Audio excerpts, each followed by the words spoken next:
Reason में क्या हो रहा है, तो मैं आपको बताना चाहता हूं, जब यहां पे नेगेटिव ग्रोथ थी या यहां पे 2.4% ग्रोथ थी, तो इंडिया में 7.2% और बांग्लादेश में 7.1% की ग्रोथ उसी दौरानिया में हो रही थी। जनाब स्पीकर, बहुत ज्यादा वावेला मचाया गया, बहुत ज्यादा तनकीद का निशाना बनाया गया तहरीक इंसाफ को जब नौकरियों की बात आती थी, जब वजीर आजम इमरान खान साहब कहा करते थे मैं इस मुल्क में रोजगार पैदा करूंगा। ये आपके रिकॉर्ड के मुताबिक वजीर आजम इमरान खान के दौर में हर साल 2 मिलियन नौकरियों का इजाफा होता रहा है इस पाकिस्तान के अंदर। लेकिन आज पीडीएम की हुकूमत में 0 पे चला गया ये नंबर। कोई नई नौकरियां आपने नहीं क्रिएट की इस हुकूमत ने। आईएमएफ की जो वर्ल्ड इकोनॉमिक आउटलुक है सर, मैं उसको कोट कर रहा हूं। वर्ल्ड इकोनॉमिक आउटलुक की रिपोर्ट कहती है कि अनएम्प्लॉयमेंट जो है इस साल पाकिस्तान में 8.5% हो जाएगी। ये पाकिस्तान की तारीख में सबसे बड़ा रेज है अनएम्प्लॉयमेंट का।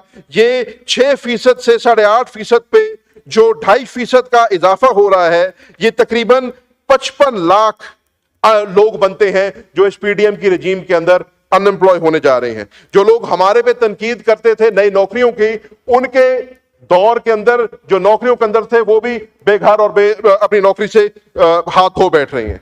हेडलाइन इन्फ्लेशन की सर बात हुई है।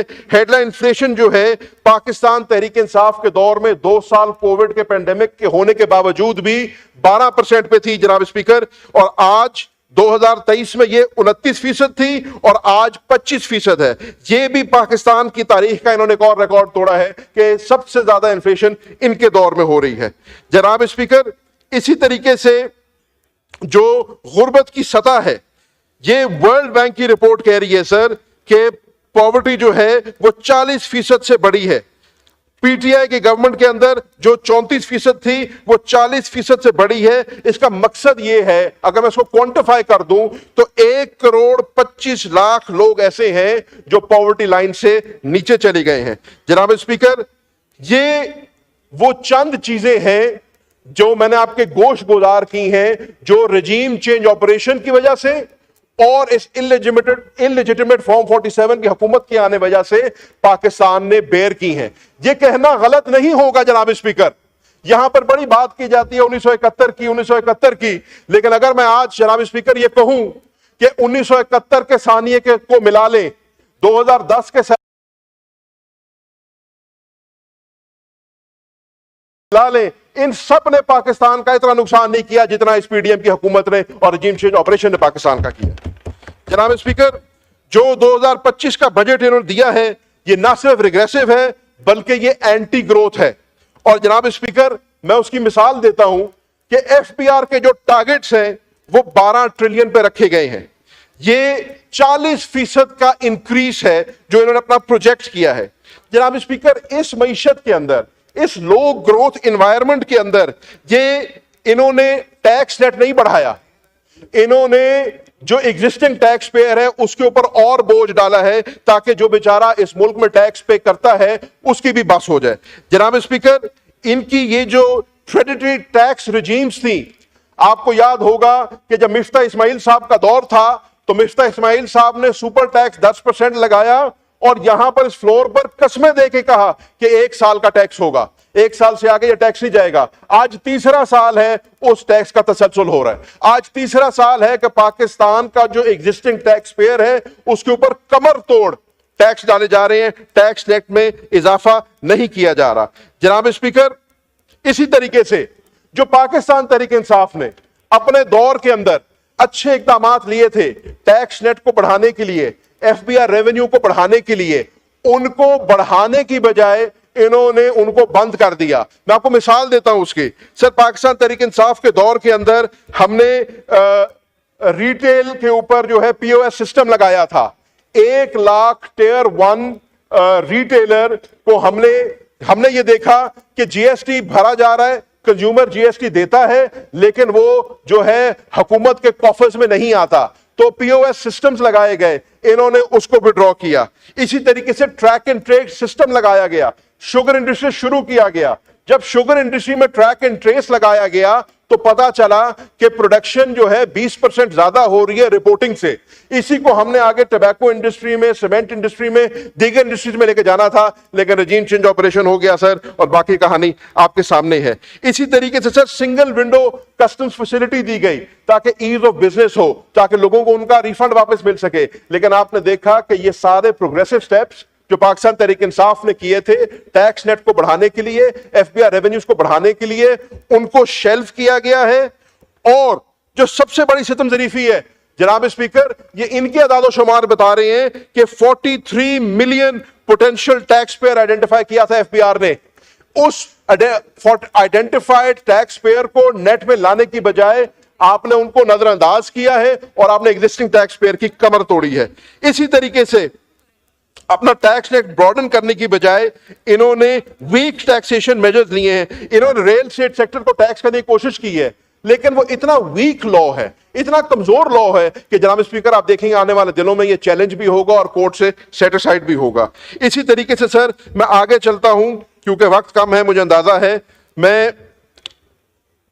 इन्होंने सर जो 2022 में टोटल पब्लिक डेट था वो इन्होंने इंक्रीज किया है 18.3 ट्रिलियन से, और मार्च ये सर डिनोट करता है 37% ग्रोथ।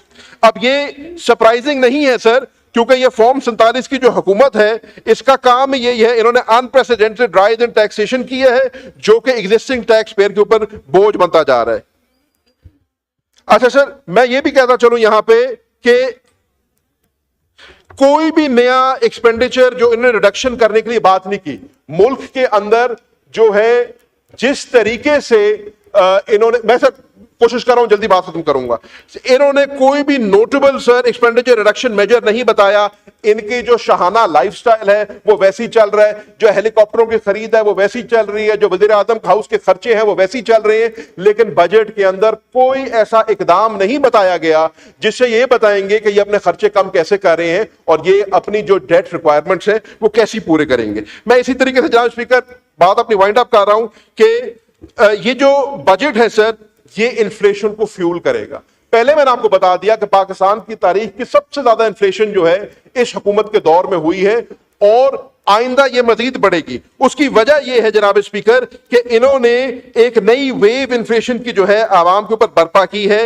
इन्होंने पेट्रोलियम प्रोडक्ट्स के ऊपर जो जीएसटी इंपोज किया है उससे जो आपकी बेसिक जरूरियात की चीजें हैं, खाना, अद्वियात, कमोडिटीज, उन सब की प्राइसेस भी बढ़ रही हैं। इसी तरीके से सर इन्होंने जो पेट्रोलियम लेवी है उसको 60 रुपए फी लीटर से बढ़ा के 80 रुपए फी लीटर कर दिया है और ये डायरेक्ट इंपैक्ट करेगा इन्फ्लेशन के ऊपर। सर अभी तो शुरू की है मैंने अपनी बात, 2 मिनट तो देंगे। जैन साहब गुजारिश है कि आपको मौका नहीं मिला तकरीर करने का, इसलिए आपको 13 मिनट हो गए हैं। अच्छा सर, और इस वक्त सिर्फ चार्ज एक्सपेंडिचर पे हम सिर्फ 5 मैंने मिनट तो दे रहे हैं। सर चार्ज एक्सपेंडिचर की बात की है, मैं तो अभी 2 पे आया हूं। 5 मिनट है उसके लिए, आप 13 मिनट पे हैं। प्लीज चले सर 3 मिनट और 3 मिनट। आपके ही मेंबर हैं जिन्होंने बोलना है। सर मैं अपने मेंबर्स की मिन्नत कर लूंगा, मैं 3 मिनट और उनके नाम मैं वाइंड अप कर रहा हूं। आप नहीं बोलेंगे ना, गुल साहब आप नहीं बोल रही ना, वो कह रहे हैं जैन कुरैशी, वो कह रही है उनको बोलने दें। सर मसे अगर डेप्यूटी पार्लियामेंट्री तो बनाए तो बात तो करने दें सर। सर इसी तरीके से यहां पर बात हुई न्यूट्रिशन की और स्टंटेड ग्रोथ की। मैं आपको यहां पर बता देना चाहता हूं सर, स्टंटेड ग्रोथ के ऊपर ऑनरेबल फाइनेंस मिनिस्टर ने बात जरूर की, लेकिन इन्होंने एक जीरो रेटेड इंडस्ट्री थी हमारी फॉर्मूला और बेबी फूड की, उसके ऊपर से इन्होंने इसको हटाकर 18% जीएसटी इंपोज किया है। यानी कि जो आप इन्होंने खुद फरमाया अपनी तकरीर में कि पहले 1000 दिन के अंदर बच्चे के लिए ये नश्र नुमा, ये खुराक जरूरी होती है, आज आपने पाकिस्तान के गरीब बच्चे से ये भी छीन लिया है, इसके ऊपर 18% जीएसटी डाल के। सर एग्रीकल्चर सेक्टर, क्योंकि मेरा ताल्लुक एग्रीकल्चर से है, मैं इस पर लाजमी बात करना चाहूंगा कि पाकिस्तान के किसान की आपने कमर तोड़ी। पहले गंदम का आपने क्राइसिस क्रिएट किया, आप जिन्होंने गंदम का क्राइसिस क्रिएट किया था उनको रेप्रिमांड करने की वजह आपने उनको आला वजारतें दी हैं, आला उहदे दिए हैं। एक वजारत नहीं, 3 ओहदे उसके ऊपर भी दे दी हैं। लेकिन सर उसका नतीजा क्या निकला है कि जो गरीब किसान अपनी गंदम लेके घर पे बैठा है उसकी एग्रीकल्चर इनपुट्स जो हैं और उसके जो एग्रीकल्चर रिलेटेड आइटम्स जो हैं उसके ऊपर भी आपने 18% सेल्स टैक्स लगाया है। ट्रैक्टर के ऊपर, खाद के ऊपर। पेस्टिसाइड के ऊपर। सर डीएपी गरीब किसान अब आज नहीं खरीद सकता। डीएपी के ऊपर आपने जीएसटी को 5% से बढ़ा के 18% कर दी है, ताकि जो गरीब किसान अपनी फसल के अंदर डीएपी डालता था, अपनी प्रोडक्शन बढ़ाता था, अपनी प्रोड्यूस यील्ड बढ़ाता था, वो उससे भी महरूम हो जाए। इसी तरीके से sir state bank of Pakistan, मैं खत्म कर रहा हूं sir, state bank of Pakistan जिस रेट पे नोट छाप रहे पाकिस्तान की तारीख में पहले कभी नहीं हुआ। आप स्टेट बैंक ऑफ पाकिस्तान ने 8 ट्रिलियन रुपए की इंजेक्शन जो है पिछले 2 सालों में इस इकोनॉमी में की है, और ये एक बुनियादी वजह बनी है इस मुल्क में इन्फ्लेशन के लिए। अब स्पीकर साहब मेरे पास बातें तो करने को और बहुत सारी हैं, अगर आप थोड़ी सी मेहरबानी फरमाएं तो मैं वो भी कर सकता हूं, लेकिन अगर आप मेहरबानी नहीं फरमाएंगे तो मैं आखिरी अपनी बात करके अपनी बात को वाइंड डाउन करूंगा। और आखिरी बात वो ये है सर, मैं यहां पर जनूबी पंजाब की बात करना चाह रहा हूं। जनूबी पंजाब सर वो सूबा है जो 11 करोड़ की आबादी है जिसकी, और जो यूरोप के 24 ममालिक से बड़ा एक सूबा, एक यूनिट है। ये जब क्योंकि ऑनरेबल प्राइम मिनिस्टर साहब यहां पर तशरीफ रखते हैं और ये खुद बकौल इनके कहा करते थे कि ये 24 घंटों में से 26 घंटे काम करते हैं, इनके दौर में भी पंजाब इनसे नहीं संभल सका। अब जो हमारे पास ऑनरेबल चीफ मिनिस्टर साहिबा हैं, उनको अगर टिकटॉक से फुर्सत मिल जाए तो शायद पंजाब को संभाल लें। पंजाब को सर हमने एडमिनिस्ट्रेटिव बेसिस के ऊपर उसको हमने डिवाइड करना है, जनूबी पंजाब को उसका हक देना है। मैं आखिरी बात कर रहा हूं और खत्म कर रहा हूं अपनी बात। हमने सर पाकिस्तान तहरीक इंसाफ के मंशूर में जनूबी पंजाब का मसला रखा था। आपके इल्म में है कि जनूबी पंजाब के हमारे पास अददी अक्सरियत मौजूद नहीं थी सूबा बनाने की, तो हमने एडमिनिस्ट्रेटिव स्टेप्स लिए 3। हमने पहला काम यह किया कि हमने जनूबी पंजाब का सेक्रेटरिएट मुल्तान में बनाया।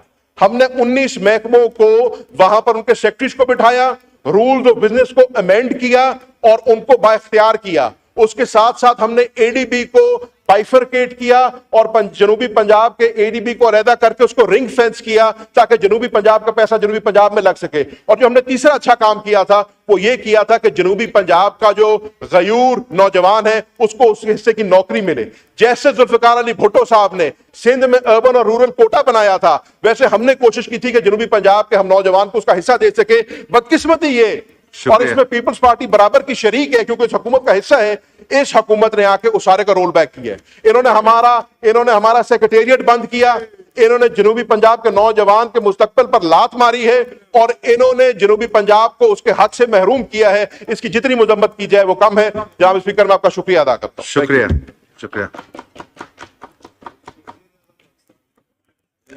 वजीर आजम पाकिस्तान